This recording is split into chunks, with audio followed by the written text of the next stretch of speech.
It's Wizards versus Lesbians, a podcast for your ears. Hello and welcome to Wizards versus Lesbians. My name is Isaac.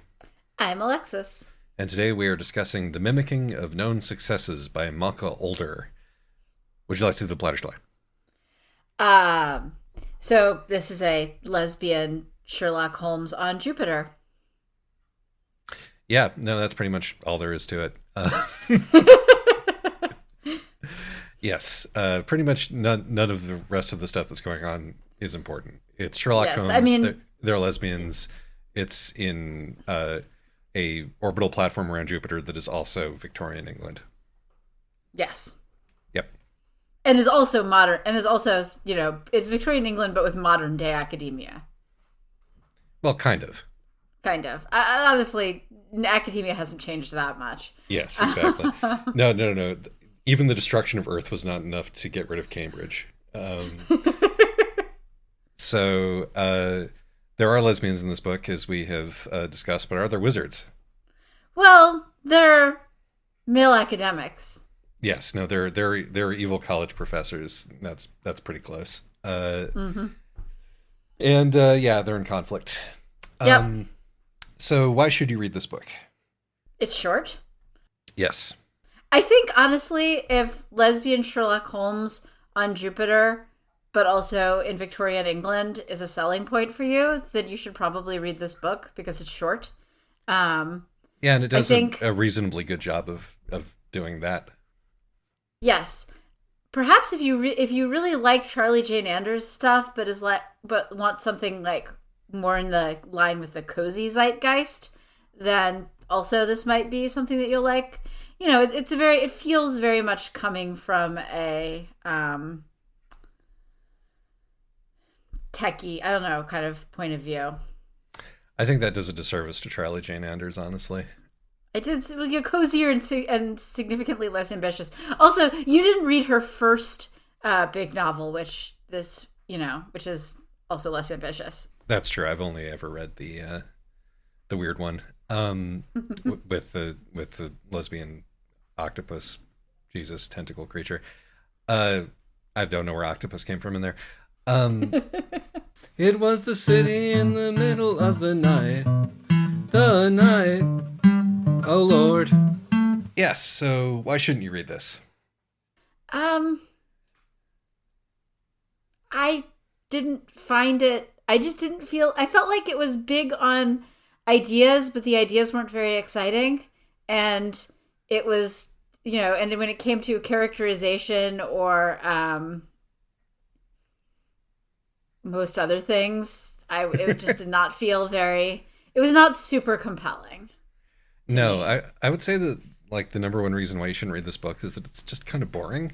But like the secondary reason is that if you have the kind of brain that has a if you react to a sci-fi setting with wait, that doesn't make sense, you will have a lot of wait, that doesn't make sense to contend with as you make your way through it. And unfortunately, as Alexa said, the setting is pretty much the one selling point, and it really falls apart under basic scrutiny. So and the problem is that it also, this is not the sort of book where the setting doesn't make sense because the setting is a metaphor.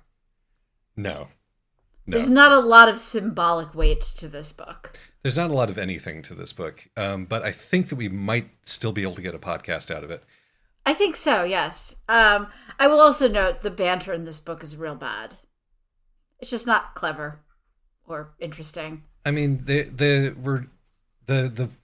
focus of the prose is on trying to emulate Conan Doyle's prose, and that does mean that the banter is not going to be very witty because the banter in the original Sherlock Holmes books is also not very witty.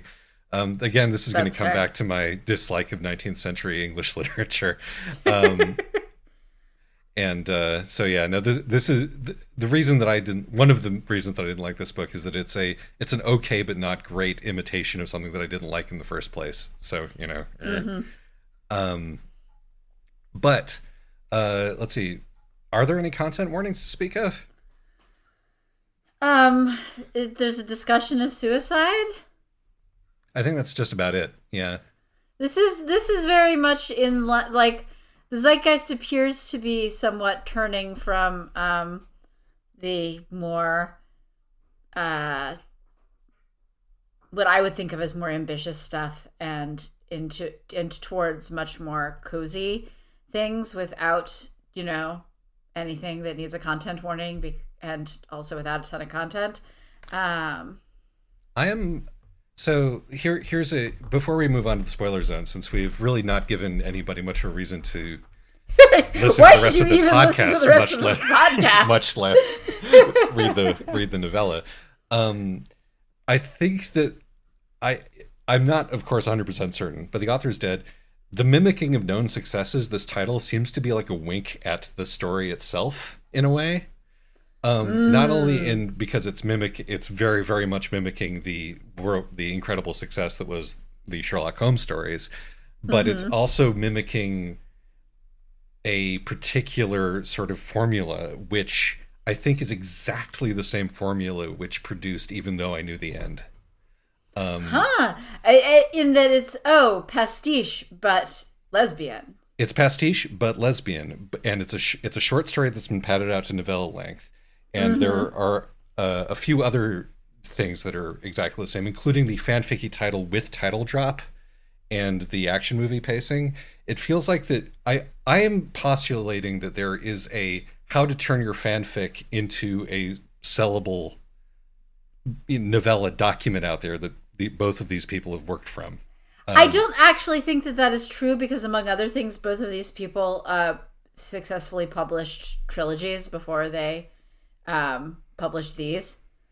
Yeah, I mean, when I don't actually mean that there's a document out there. I mean that so there is something in the zeitgeist which caused these books to come out. There's absolutely something in the zeitgeist, and boy, do I have a rant locked and loaded for when we do if we do another round of our Hugo's podcast.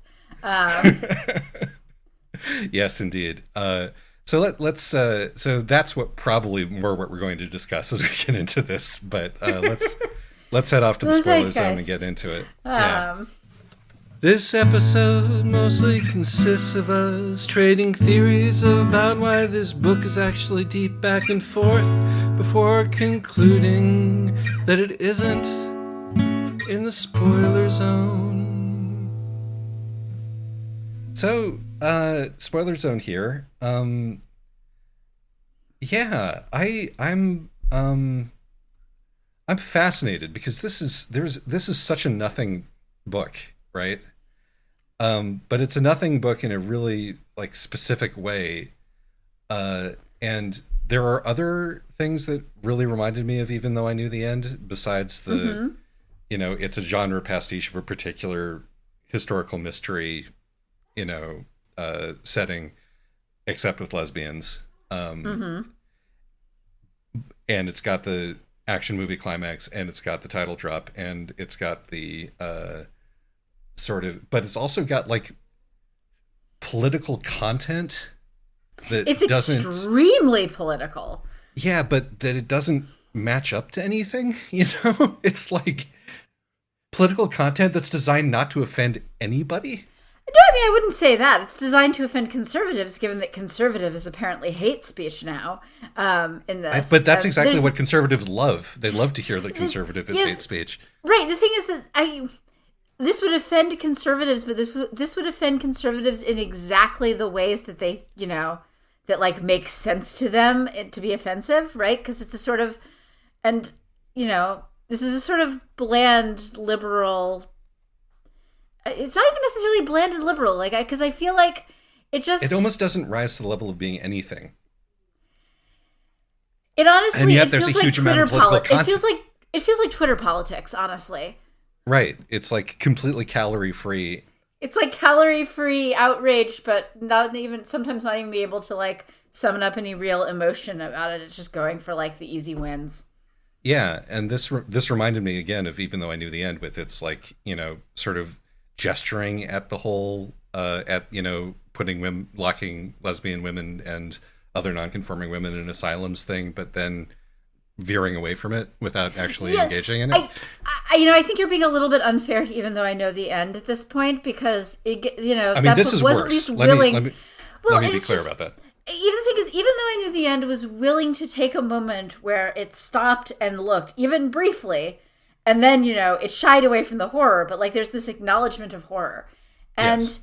in this one, it's, like, first of all, the swear words are super long, which doesn't make sense, except insofar as it's, a pastiche of 19th century, 18th century literature. Yes. Because nobody is going to, these days, is going to have like a 5 or 6 syllable swear phrase as like their default. Radiation and recombinance. Yeah, I mean, but that's, I suppose that's forgivable pastiche. because it's performed, exactly. Like, it's like, oh, my stars and garters kind of stuff, Mm-hmm. I mean, Nekomo Shakshimo. You can edit that out if you want. Yeah, that's fine. That's fine. I was in fact going to mention the very long Chinese swearing from Firefly. Nekomo Shakshimo is a Japanese phrase. Literally translated, it means the cat in a ladle. It's pretty much the same idiom as everyone and their brother, which means when you're saying it, you are in fact talking about the cat in the cradle and the silver spoon, little boy blue and the man in the moon. Okay, but the problem here is not so much anything that is done, although I would like to call the author a coward for repeatedly saying expostulated but not ejaculated, which is actually the accurate one to use. To be fair, the author may well have tried that, and I had the feeling that the editor may have. have been like, exactly. I did have that thought. So the author is dead, and so is the editor. So, but yes, no, I would a little ejaculating would have livened things up slightly here. But wow, that's sure a take on a lesbian novel. I mean, some lesbians ejaculate, Alexis. It's true. It's absolutely true. But but more to the point, the thing that's offensive to me is not, it's not even the sort of the weird like politics where the radical professor has a real point in this one. It's one of those ones where it's like the only person who seems to have any sense of what's actually going on here is the guy who's about to fly off to Earth on a crazy doomed, movie villain mission. Right. To do something which is only horrible in like the minds of these people. Like the stakes are so low, even though they're supposed to be so high. Right, because and part of this is that, and this is actually one of the things that did interest me about the book, is I genuinely can't tell whether it is intentional, whether like some of this emptiness is intentional, because is this a critique of the fact that academia is entirely geared up towards this false dichotomy of either we must lovingly recreate Earth exactly as humanity collectively remembers it, or we must entirely focus on our new lives in Jupiter. Is that supposed to be a false dichotomy, or does the book want us to believe? Does the book want us to buy into this value system? Would you believe that neither of us were English majors? In the end, Masa is like, maybe there's a secret third way that isn't one or the other extreme that we might try, you guys. But which, it's sort of, that goes to your point of the sort of being like a squishy liberal mindset. But I think, and part of this is because of the title, is I think it's actually about the publishing industry. That's certainly a take. I think it is. I think that I think that this is a commentary on and the fact that this author is already a successful published author with a trilogy under her belt, author being dead and all, but still, this suggests to me that, putting something that is so self-consciously like the most pastiche of pastiches, calling it the mimicking of known successes, and then having the plot of the book being about whether we're going to try to, slavishly down to the letter recreate the thing that worked in the past, or whether we're going to head off in a radically new and risky direction, might be a little bit of commentary about the thing itself. Well, I mean, it could be. On the other hand, that's not actually the choice in the book, because it's not, which is really weird.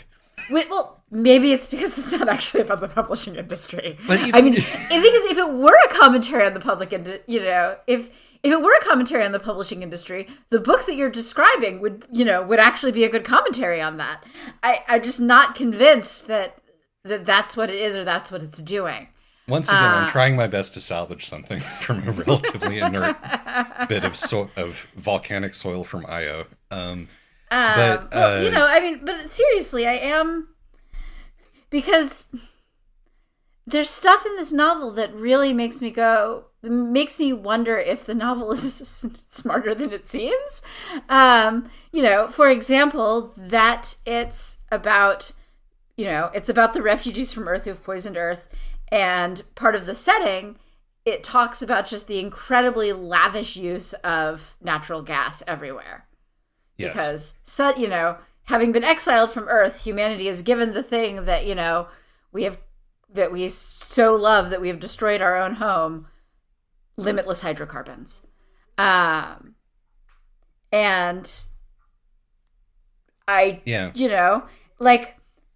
is this supposed to be a commentary on that? Like, it's still not in that case an idea that I super agree with, because the thing is that Earth, the radical mad scientist is probably right. Yes. It's been several generations. It's been enough generations that they've recreated Cambridge. I was wondering like how many generations this was, because there's different architecture. I mean, I wish that somebody had said that at some point, because there's there's a lot of commentary about how, there's the sort of the older, London, where Cambridge is. Weirdly. Right. Cambridge would be where Cambridge is, Isaac. But like there's the older cities, and then there's like, the newer planned city, and the charmingness of the old city which is using all of this like repurposed steel from Earth and such. And spaceships. But incidentally, though, the idea that the most efficient thing to do is to when you want to get from point A to point B, is to make a stainless steel ring entirely around the planet Jupiter, which is famously enormous. Huge. Like there isn't enough steel, I think, in the solar system to even put a ring around Jupiter once. So like, again, maybe that's a fun commentary on like the human beings will throw another impossible steel ring around a gas giant rather than commute a little bit farther to work. But like, and which again, if this book were richer in, symbolic and metaphorical content, or then that would, that would be really interesting. And the idea that each neighborhood is a discrete platform. Yeah, I mean, I feel like somebody had a cool image, which was the bricolage of, which is a great word, of, old, human parts and like things built out of old Earth cars, which were destroyed Earth cars were shipped to Jupiter to become part of this. Like they couldn't find anything, any easier place to mine it than lifting it out of Earth. Well, no wonder they've poisoned Earth so badly. Yeah, no, it's like, it's everything is so ridiculous that, yeah, like you said, I'm scrabbling for content here, because it's like when a lot of when we were discussing the last sort of 19th century pastiche that we did, which was Unwieldy Creatures, I think. Unwieldy Creatures, thank you. Was like, okay, this is silly enough that we are able to infer that this is silly on purpose and the author is doing other things, and so we're able to look into the other things. And this is that silly, and so I'm like scrabbling around under the surface for something. Like there's got to be something else going on here, and I'm not finding it. And I mean, the other thing is, and maybe this is why one of the reasons I'm having trouble engaging with it, is that like it's very much climate doomerism.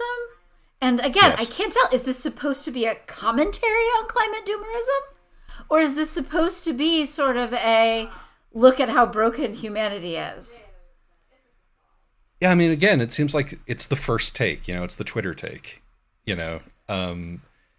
Right, which is it's the Twitter take, which is that it would make more sense to move to Jupiter and recreate and attempt to lovingly recreate Earth, Yes. molecule by molecule, than to. I mean, the thing is also just if humanity left Earth for a couple of generations, yes, there would be some extremely polluted places, but the entire atmosphere would not be unbreathably poisoned. That is true. This is, I made a jingle about this before, but it's like, guys, the planet's going to keep living. We might, do ourselves out of being able to live in the way that we're currently living, but, it's a big organism to kill. It's a big organism to kill, and humans are actually pretty hardy. So the idea that it's going to be easier to set up an alternate society on Jupiter. Technology will save us, say the futurists. Also the bosses. AI will make our books balance and let us fire a bunch of people, say the bosses. Technology's advanced so much within our lives that it's reasonable to assume that it'll keep going forever, say the boomers. Union-busting techno-boomers, which leads us with ridiculous shit like this. No, it's ridiculous. And like the place where the idea goes from being ridiculous to offensive is that what will we do when we get to Jupiter? We will recreate Victorian England on Jupiter. There's no like racial stuff in here. Like there's no racial diversity in this culture. There is like a little bit of class diversity. And like right, but there's no, and by racial diversity you mean that there's no sense that people have maintained like separate ethnic identities. There's no sense that anybody that like, it seems like this colony was settled by like unfrozen Victorian English people. Like, I mean, except that except that many of them are, I believe are described as brown skinned, but right, darker. but it's like, well, I mean, there were brown people in Victorian England too. Good point. Nope, no, you're right. But but most of them weren't necessarily able to move around through society with the ease that Massa and Platy are. Yes, but like apart from that, that sentence of description, which affects nothing else in the book,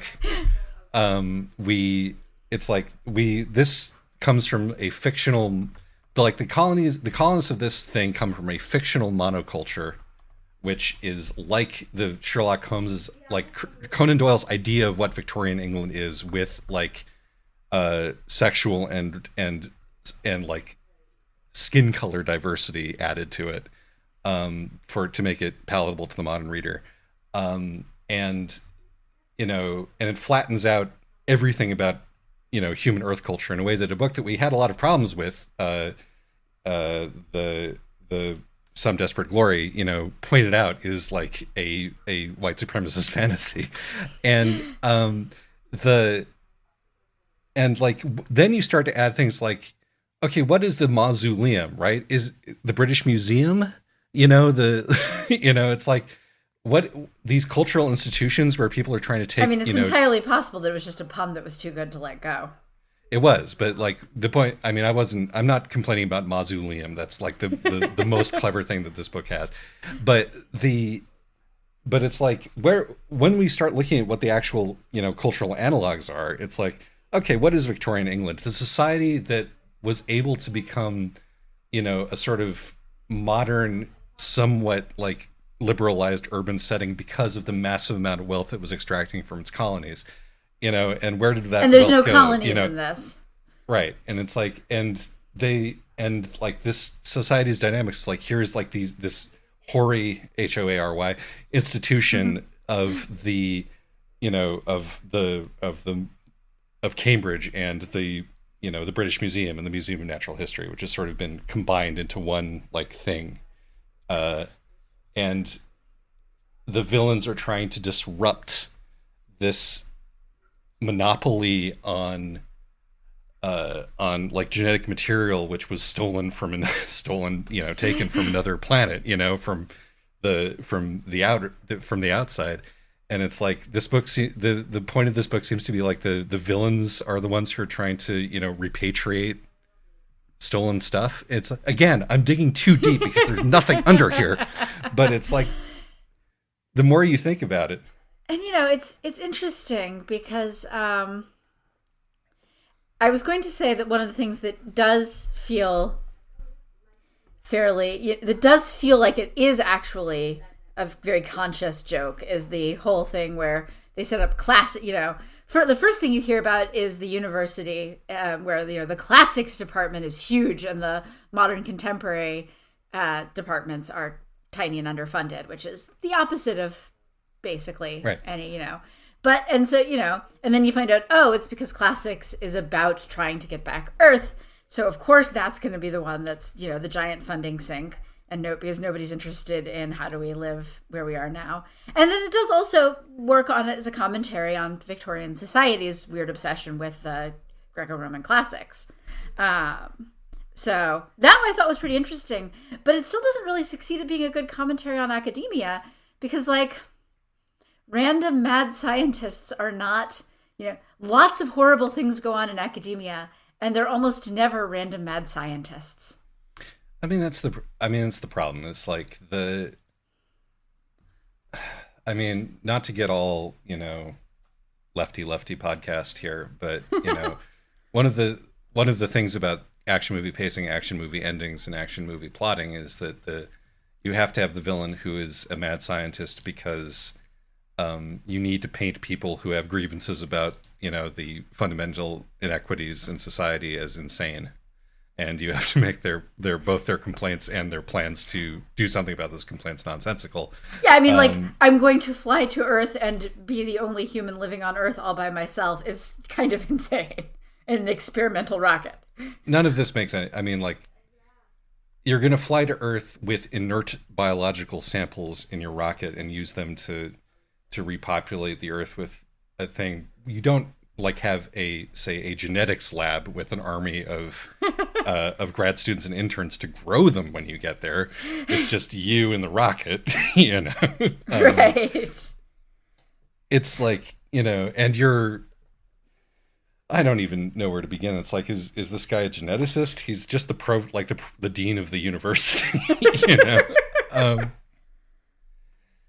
maybe it's a commentary on how, Conan Doyle's understanding of the world was wacko even by the standards of his time. And so, a lot of his plots are, are similarly, based on nothing at all and don't actually make sense when you stand back and look at it. Except that he's really against Mormons. Which was good. He was pro dead people and anti-Mormon. And believed in fairies. So, good on Conan Doyle. You don't have to hand it to Conan Doyle. He did a lot of other shittier stuff, but still. He did believe in fairies and was successfully fooled by a couple of young English schoolgirls. So, excellent. Yes. So one of the many things that why I keep poking at this book is that I wanted to ask you why you chose this one. Didn't somebody ask us about it?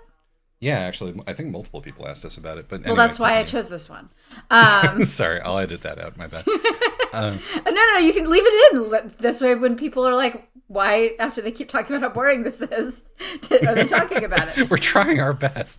But so right after the dedication, there's an additional page where acknowledgments would go. That's just one line which says demand better than back to normal. So in that case, is this a commentary on COVID? Did the audiobook not have this? That's another fucking tweet though. It is, yes. Look, no, I stand by my statement that this book is just Twitter politics, but except, without the enlivening horrible vitriol. Okay, so if this is about lockdown, then it's like, okay, so we are, Saturn, the sort of the sterile Saturn environment, Jupiter. where you put up, sorry, Jupiter. It's still where Jupiter. It's because there's rings around it. It's fooling my brain into thinking that it's Saturn. But those were man-made rings, Isaac. I know. There's like, so you're out there. You have to put your mask on when you leave the house, right? Right. Because there's some like weird atmosphere thing that I didn't fully understand that is enclosing this in what should be like, incidentally, what should be like massively cold, massively poisonous, and completely unsurvivable. I assume I assume these are like bubble platforms. Right, but but they're sort of semi-permeable in a weird way, and you still have to wear your Atmos scarf when you go out of the house. Well, of course you have to wear your Atmos scarf when you go out of the house. They're burning massive amounts of natural gas all the time. And there's also weather, like the storms, which are not, so you're not actually sealed in because you keep getting like wind and rain and stuff, and snow. Yeah, I don't know. Maybe they've attempted to create an artificial climate, but like it's definitely, it only works as bubble cities. But they're not in control of it. Right. I guess, but it can't be bubble cities because the man just like jumps off the platform. Yes, exactly. None of this makes any fucking sense. None of this makes any sense.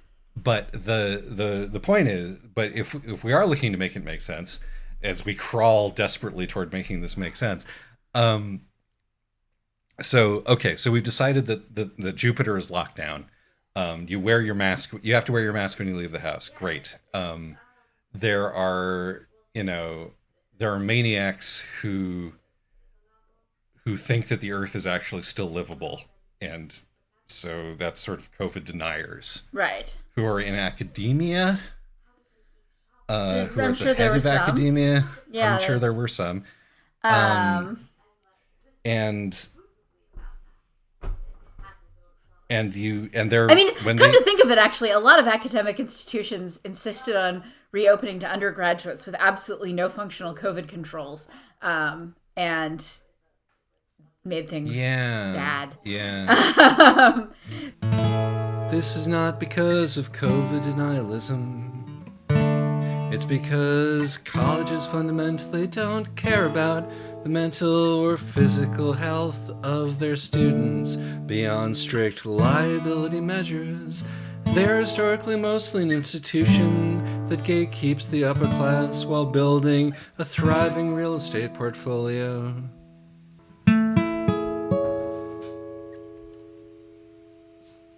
Think about what you know about college athletics and extrapolate that to everything else. So, it's a different kind of Mad Men COVID denialist. I honestly believe it was mostly we're not enough students are going to die from this for it to be worth losing their tuition dollars. Yes.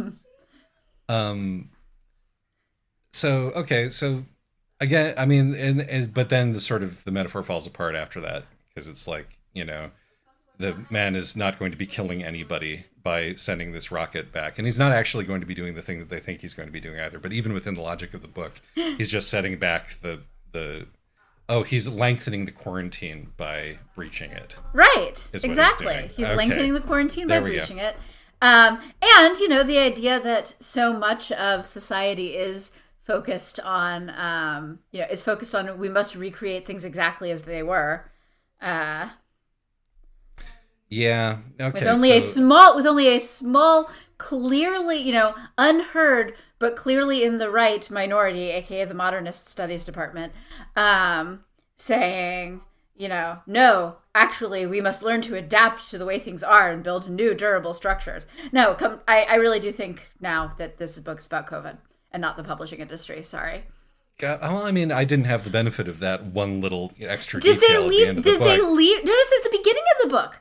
It goes, it wasn't in there. No, the ebook is the e-table of contents. We didn't put DRM on this, so please don't pirate it.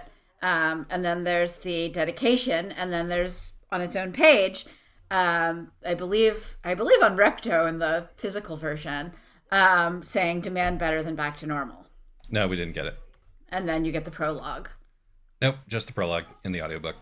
So thanks for that. That would See, have made this this is less confusing and yet more boring. So, well, this is once again an illustration of how audiobook producers are really, are really shortchanging their audience by leaving out all these paratextual materials, which are actually important. all right. So having solved the book now, I do actually want to talk about like a thing from the book, Great. which isn't the plot, which doesn't make sense. I want to talk about the dynamic between Masa and Platy. Platy. Yes. So their relationship arc is like, okay, they dated back in college. Platy dumped Masa because Masa is Sherlock Holmes. Yes. And it's not even because she's Sherlock Holmes. It's just she was too autistic for Platy. And as far as I can tell, Platy has regretted dumping her girlfriend for being too autistic ever since. But now that she has tenure and her girlfriend walks back into her life. Once you have tenure, you can make space in your life for an autistic person. That's the dream for all of us autistic people. But so yeah, okay, so that helps because that's also because I was so like, oh, it's Sherlock Holmes, that I didn't think about it in terms of autism, which is weird because I see autism like wherever I look, usually when I'm reading these books, but like so the sort of the end is like, Masa is like, are you sure you want me back? Because, all of the things that you said about why we can't be together are still true. I'm still autistic. Right. And it's not like it goes away. Yes. And Platy is like, no, it's okay. I've changed. Presumably to become less... she has tenure now. Yeah, she has tenure now. She is in a less precarious place in her life, and therefore has the extra energy that can be done with, However, it must be said that I don't care how autistic you are, Masa is an absolute asshole.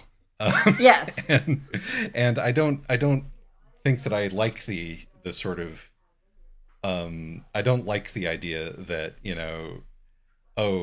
because you're special and smart / autistic, you can do all of these things which some basic thought would tell you are not okay to do, like, lying to your ex-girlfriend and then sneaking off in the middle of the night with on the train, yes, without telling her where you've gone when people have already tried to kill you. Right. Actually, no, Masa, you do need to change after involving her. Yeah. And it's like, I don't like that moral because, again, as a person who is somewhat autistic, like part of the whole deal is that that's not carte blanche. You actually do have to like make an effort and learn how to live in society without being a complete asshole within the limits of your ability. And clearly Masa is functional enough to be a respected professional in her field. So, she can probably put a little bit of that brain power into figuring out how not to be a jerk to the person who she wants to fuck. So, yeah. I didn't care for that.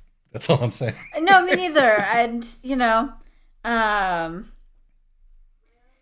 it is a little bit weird because, like, Platy seems so weirdly, like there's such emotional import when the idea that Masa might come back into her life, and it's like you dumped her.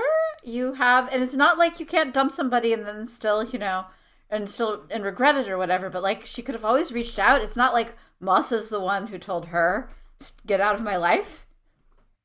Yeah, no. As a general matter, if you want to get back with somebody that you dumped, you need to be the one to take the first move. Although you may then be subject to "Cry Me a River," yes. or any number of similar songs on this subject. But there's, you could 80% of Taylor Swift's discography.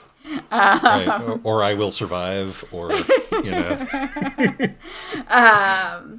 Yeah, but that's the risk you have to take. You were the dumper. You've got to go in and subject yourself to the possibility of being Taylor Swifted. Yeah. like this is You can't this just is wait in for some the person ways, to come back. This is such. It's funny. This is such a like academic's fantasy. Now like this could totally be an academic's like Mary suing themselves, where it's like, oh yes, the relationship that fell apart when I was in grad school because I was terrible because I was in grad school. I don't have to do anything. She just comes back into my life after I have tenure, and I get to take down the dean of the university. Yeah. So yeah, there is that. It must be satisfying on that level, I guess. I guess. I mean, it also has the the person the dean said something that hurt my feelings, which is that you're really complacent and you like your little tenured sinecure and your little rooms and your porters who you feel kind of mildly bad about the fact that you're making old men walk up and down 3 flights of stairs to bring you your scones. But oh, actually, no, I don't. I'm not going to feel guilty about that because I do like my creature comforts. End of thought. Just fuck off. You can walk down the 3 flights of stairs and get your tea and scones yourself, Yeah, no, that's always there's nothing wrong with enjoying your tea and scones, but right. And so this is again where we fall into is this book supposed to be critiquing that? Is this actually a satire, or is it actually is it actually just doing what it says on the tin? Yeah, no, I honestly I could go either way. Like, I talked about it how it has an action movie ending, but it has a 20-minute countdown timer. To the blast off to the end of the world thing, which doesn't actually, do anything. The thing leaves anyway. It doesn't really matter. So that could be part of it. Yeah, I think that there is a possibility in my mind that the author of this book is doing something very sneaky and very mean with this book, rather than. But of course, there is always the thing with satire of, Yeah, we keep running into this, and I think it's just part. Again, I do think it's just like we're trying to suck juice out of a stone. I do have a question, though. Yes. Because, and again, this is not really about the book, but we're not to a reasonable length for this podcast yet. So, what is the difference between a deconstruction, a pastiche, and a fanfic with the serial numbers filed off? So, theoretically, something could be all three, right? So fanfic with the serial numbers filed off is obviously you wrote a fanfic and then you changed things just enough that you could publish it without, infringing on anybody's intellectual property. Is Sherlock public domain at this point? It's not, is it? It's almost entirely public domain except like the last story, which has led to some fantastically stupid lawsuits over the fact that, this one is infringing on the copyright of the Doyle estate because it shows Sherlock Holmes respecting women, and he only ever does that in these later stories. I remember that. That's so good. But this is not, and this is definitely not a fanfic with the serial numbers filed off, because I suppose you could say that this is the Sherlock and Watson lesbian AU, but it's not even really. Enough things have changed that it's, there's also like, you could call it, a tribute. A pastiche is when you take a bunch of sort of the main elements of the genre and you just sort of smush them all together and make sure that, so that you're basically trying to create a modern work that hits every single beat of usually pulp, or whatever, or 19th century Victorian literature, or, cozy mysteries or whatever. Sure. And so it's usually I feel like those are usually, I want something that appeals to my modern sensibilities while still offering me everything that I enjoyed about this other thing. Right. And a deconstruction is when you're taking up some of those tropes and you're dealing with them in such a way that you are hopefully causing your audience to really question the underpinnings of those tropes. So, like, for example, a lot of, like, a lot of the contemporary space opera that we're reading is deconstructing space opera, because it's saying, hey, look, here's all these things that are just sort of mindless fun in space opera, but actually, what is the human cost of an empire? Should we just be, why do our fantasies always look like, the British Empire? What does that mean? What should we do about it? So that makes sense to me. I just wanted to establish that, like, putting lesbians in it is not enough qualification to call it a deconstruction. Absolutely not. Adding lesbians does not make something a deconstruction. You can just add lesbians to a pastiche or to a fan fiction. Yes. It's really easy to add lesbians to a fan fiction. There was one sentence in the audiobook where they referred to Masa as he, and I was like, that's just something that they missed, but I think that was probably just an error that they didn't catch in the reading. I think so, yeah. I didn't like go back and look at the book to see if it was in there too. But yeah, no, I think that this falls firmly within the realm of pastiche, and that's fine. It's like, again, I think that, going back to what we said at the beginning, if lesbian Sherlock Holmes story in space sounds great to you, then this isn't going to upset you. Right. You might as well enjoy the mystery for what it is. Where the villain is a character who we have not met up until that point. It's not even a good mystery story. Yeah. But it really does. It really does make you think about how actually good mysteries need to be really carefully constructed, and that's actually really hard to do. Yes, I do say that, saying that. Yes, it is possible to make a good mystery where the villain is a character that you've never come across before, but those tend to fall under the category of deconstructions. Right. Or if the point of the book is to be something other than a mystery. Right, exactly. If the mystery isn't really the point. I mentioned a few of my favorite things where the culprit is somebody who you never meet in the story, but I realized that that's a spoiler in every single case.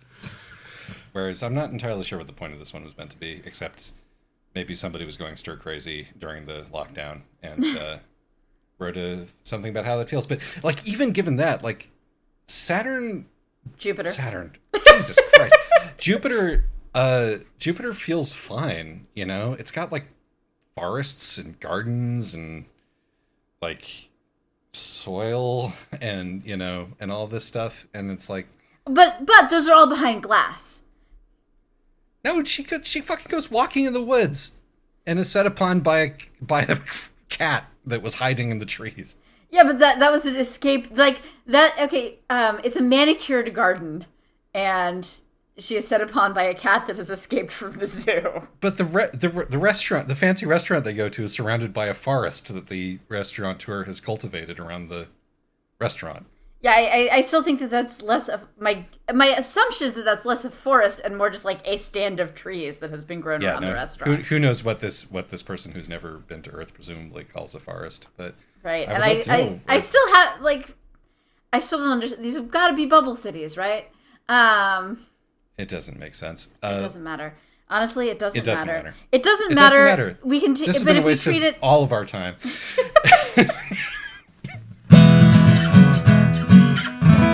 Thanks for listening to Wizards vs. Lesbians. I feel like if I'm going to try to salvage some like a grander meaning from this episode, it's that, if your reader can't decide whether or not you're writing a satire, it is probably a failure at either being a satire or the thing it's trying to be. There we go. I think that we can agree on that. And with that, we should bring this mercifully to a close, I think. Yes. And we can save this one for whenever we run out of buffer.